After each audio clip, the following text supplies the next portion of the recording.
Deep in the shadows, I know.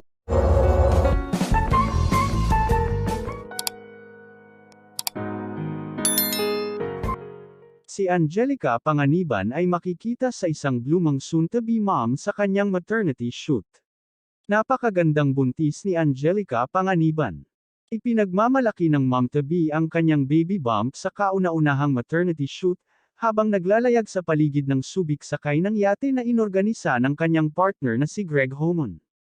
Sa Instagram, nag-post si Angelica ng mga outtakes mula sa photoshoot na kuha ni Paulo Pineda. Isinulat ni Angelica sa caption, "Sales up. Happiness is on the way."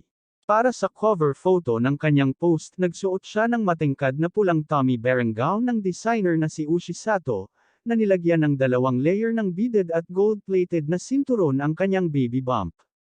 At noong Martes rin ika-23 ng Agosto, ang soon-to-be mom na si Angelica Panganiban ay sinurpresa ang kanyang mga fans at followers sa kanyang mga makapigil hiningang maternity photos. Makikita ang aktres na nakasakay sa yate habang ipinagmamalaki ang kanyang lumalaking baby bump sa kanyang puti at hot na pulang damit. "Happiness is on the way smiley face," isinulat muli niya sa kanyang caption sa IG. "Happiness made out of love. Thank you for making my dream maternity shoot into a reality."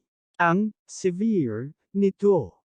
Samantala, pinunan ng kanyang mga tagahanga at followers ang comment section ng puso at apoy na mga reaksyon. Pinuri naman ng iba niyang mga kaibigan sa showbiz, kabilang sina Kakay Bautista, Riza Senon, at Denise Laurel ang kanilang kapwa celebrity at kaibigan. "Blooming, ang ganda-ganda mo," at I'm Riza Senon commented.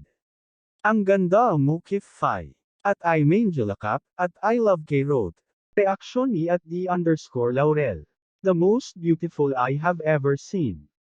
Hot.